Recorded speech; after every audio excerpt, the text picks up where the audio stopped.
Alright, my friends, welcome to your 27th MySQL tutorial in, I don't even know what I'm going to teach in this tutorial. I think I'm just going to wing it. But in the last tutorial, what we did is we left off with inserting this row of data. Now, whenever we did, we explicitly told it that we want to insert an ID, a name, and a cost. But we didn't give it any values for the seller ID and bids. Now, by default, there are some times when you cannot give it a value and it's going to go ahead and just insert the default value, which was in this case 0. Now the default value for numerical numbers not the other kind of numbers, the numerical numbers. The default value for numbers is 0, and whenever you have strings of text or characters like this, that might be a better way if I just highlight the column name instead. Whenever you have text, the default value is null. It's going to say null, and it basically means nothing. Whenever you see the word null, it means nothing, empty, void, space, nada. So again, the default values for numbers is 0 and the default for text is null.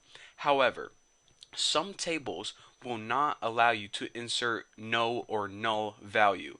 Some tables are going to explicitly say that you have to insert a value for every single column. And if you don't, you're going to get an error message. So just be prepared for that. In the last tutorial I showed you guys how to insert only some columns.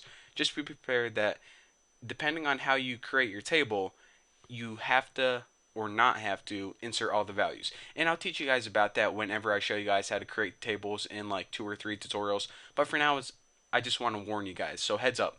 So what I want to teach you guys in this tutorial is how to insert multiple rows of data. So what you can do is you can just go ahead and type a bunch of insert into values and just make a bunch of those statements and insert them row by row by row, or you can do it all in one query, and I'm going to show you guys how to do that right now. So go ahead and hit insert into, I say hit a lot. Whenever I say hit, I usually mean type. Insert into items, and of course we want to do it the proper way. So ID, name, might as well insert everything.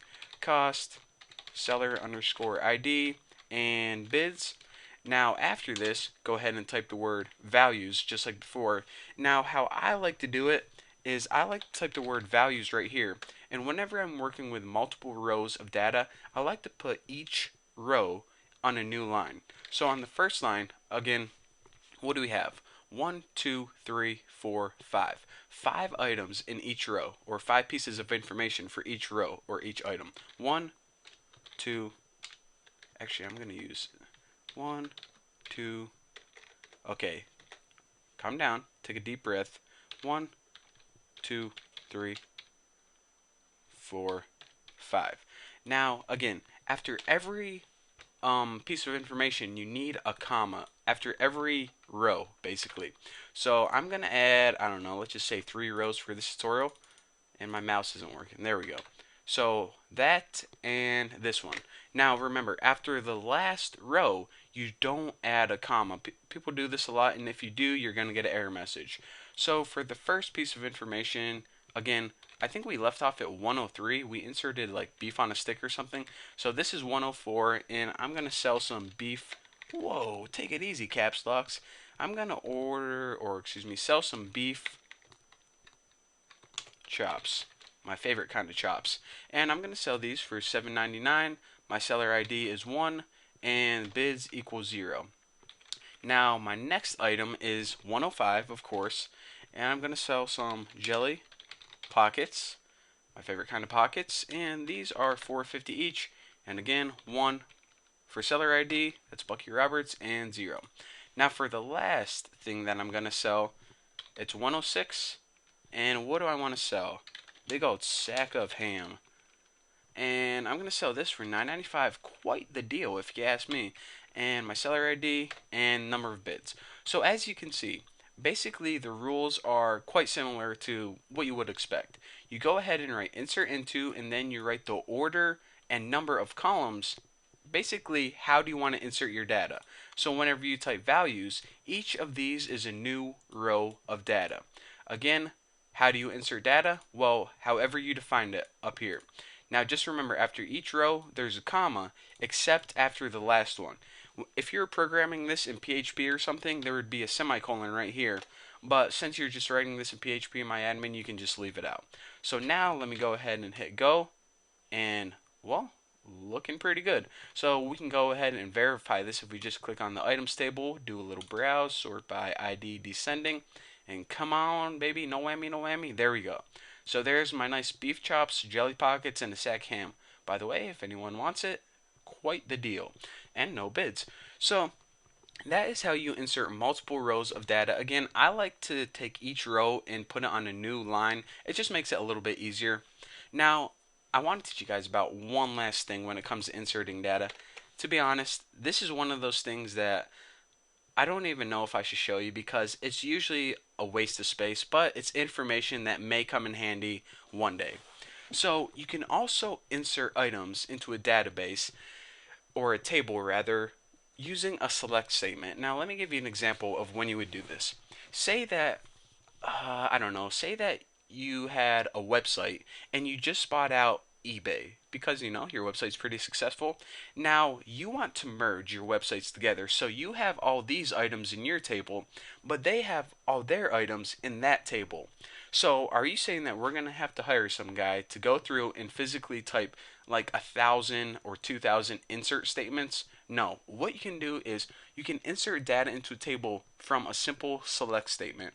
Now, again, I only have one table items here, but pretend that we have a different table set up with the exact same structure named more items, and it just had a bunch of other items. So what you would do is something like this. Insert into items, and you would of course write how you would want to insert them: ID, name, cost, seller ID, and bids. And now instead of writing values, which you would have to explicitly type each piece of information row by row, you can just use a select statement.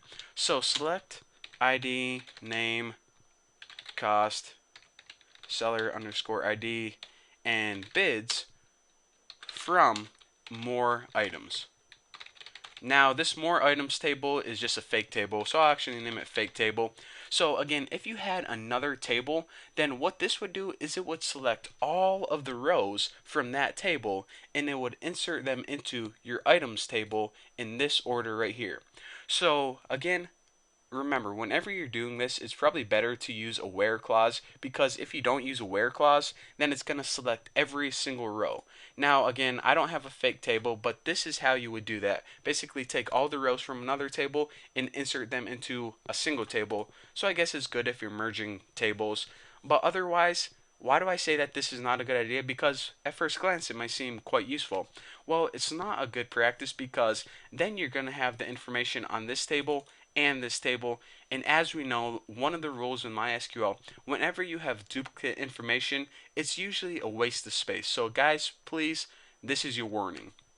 So basically, that's it. That's a tutorial. You may use this whenever maybe you're making a new table with your high priced items or your new items that you want to appear on your homepage, but generally stay away from it. That's my warning. So anyways, thank you guys for watching, and yeah, don't forget to subscribe, add me on Google Plus, all that good stuff. Send me $1,000,000 on my website, and I'll see you in the next video. In the next video, we're going to be talking about updates. See you then.